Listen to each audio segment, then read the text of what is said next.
On se retrouve en bord de mer sur les côtes normandes, ça faisait longtemps. Et aujourd'hui le concept est simple, on va marcher à peu près une dizaine de kilomètres sur la laisse de mer, c'est les dépôts laissés par la mer à marée haute. Et notre but ça va être de trouver le plus de choses possible. Le but ça va être de trouver des choses comme des œufs, des carapaces, des restes d'animaux, peut-être des ossements.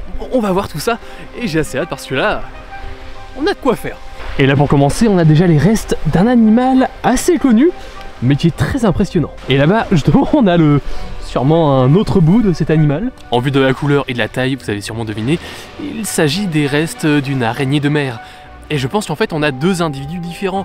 Cette partie-là est énorme comparée aux pattes de celle-ci qui sont assez petites. Ici sur les côtes normandes, c'est assez fréquent justement de trouver des restes d'araignées de mer. Ils sont assez présentes sur les côtes. Par contre attention, hein, une araignée de mer ça n'a absolument rien à voir, ça fait pas du tout partie de la même famille que les arachnides, hein, les vraies araignées.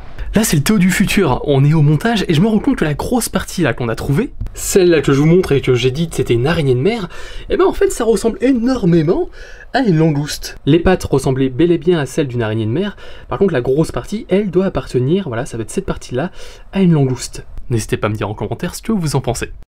Oh ça c'est plutôt cool. On dirait plein de tentacules. Là, cette chose un peu bizarre, un peu étrange, on a l'impression qu'il y a plein de petites perles à l'intérieur.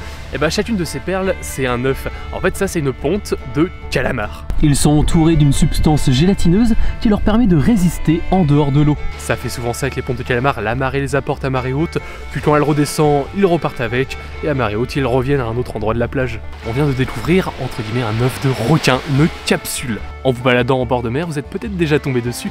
Il s'agit de la capsule de la petite roussette, aussi appelée chat des mers. Au-dessus, là, on a des petites excroissances qui permettent à la capsule de s'accrocher à des rochers ou à des algues, et l'embryon va se développer à l'intérieur. Une fois que l'embryon est sorti de la capsule, petit à petit, la capsule se décroche et arrive ensuite sur la laisse de mer. Donc concrètement, là, on a trouvé une capsule de petits requins. Franchement, c'est vraiment chouette. Évidemment, toujours bon à rappeler que la petite roussette est comme la quasi-totalité des requins, est totalement inoffensif pour l'homme. Et autre truc que je trouve un peu marrant, c'est qu'autrefois, on appelait ça des bourses de sirènes. Et là, on a une autre ponte, on a des œufs ici. Là. Et ça, vous devez connaître. Là, la ponte est collée sur un coquillage, et c'est ce qu'on appelle une éponge de mer. Mais par contre, rien à voir, c'est pas du tout une éponge. Alors ceci, j'en ai déjà parlé plusieurs fois sur la chaîne YouTube, c'est absolument pas une éponge, en fait c'est une grappe d'œufs, c'est une ponte de buccins. Les buccins, c'est ce que vous pouvez retrouver chez le poissonnier, vous savez, c'est comme des bigorneaux, mais en beaucoup plus gros. Par contre, je peux vous dire un truc pour vous dégoûter d'en manger, les buccins, c'est détrivore, ça mange littéralement tout ce qu'il va trouver, dont des cadavres de poissons et d'autres bestioles. Ah, et là justement, une ponte de buccins beaucoup plus grosse. Alors malheureusement, souvent la laisse de mer est considérée à tort comme une zone de déchets, une zone à éliminer et qui fait pas propre sur les plages. La plupart des communes en bord de plage, lorsqu'il y a beaucoup de touristes, ils font la guerre à la laisse de mer parce que ça fait pas propre. Pourtant la laisse de mer c'est un écosystème à elle toute seule et c'est un écosystème de bord de mer assez important. Toutes ces algues et ces restes organiques sont à la base de nombreuses chaînes alimentaires. On va retrouver ici de nombreux arthropodes qui vont s'en nourrir et qui eux-mêmes pourront se faire manger par exemple par des oiseaux. Et là, un autre œuf. Une autre capsule. À l'intérieur de cette capsule s'est développé l'embryon d'un poisson assez connu quand même en bord de mer, la raie. Alors souvent quand je parle de raie dans l'imaginaire on pense directement à la raie manta. C'est pas du tout ça, en bord de mer ici en France on n'a pas de raie manta, par contre on a plein d'espèces de raies différentes. Et chaque raie va pondre sa propre capsule, donc à partir de la capsule, de la forme, on peut déterminer l'espèce. Mais ça malheureusement je pourrais pas vous le faire parce que j'ai pas encore les compétences pour. Ça viendra un jour.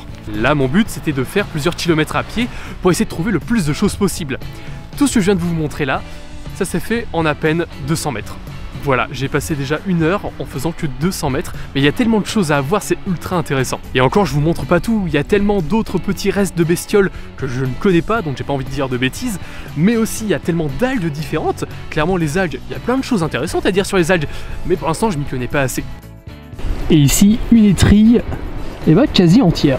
Pareil, c'est une espèce très présente sur les côtes, c'est un maillon fort de nombreuses chaînes alimentaires, et pour les oiseaux marins, c'est une ressource de nourriture non négligeable. Alors là-bas au loin, il y a tout un groupe d'oiseaux, je pense que c'est des bécassos Sonderling, ce sont les bécassos qu'on va retrouver le plus en bord de mer, et je pense qu'il y a quelques gravelots, peut-être même des grands gravelots avec eux. finalement il y a plus de gravelot et c'est assez marrant parce que parfois on les voit, dès qu'une vague arrive, ils vont se mettre derrière et ils vont picorer un peu dans le sable, ils vont récupérer tout ce qui est crustacés ou petits arthropodes arrivés par la vague ou qui étaient déjà enfouis dans le sable.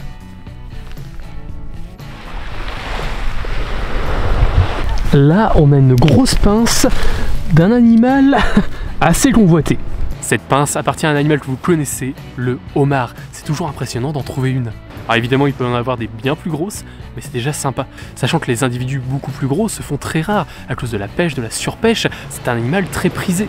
Là, sur la laisse de mer, on remarque quelque chose. Il y a énormément, il y en a un peu partout, de ceci. On dirait des algues.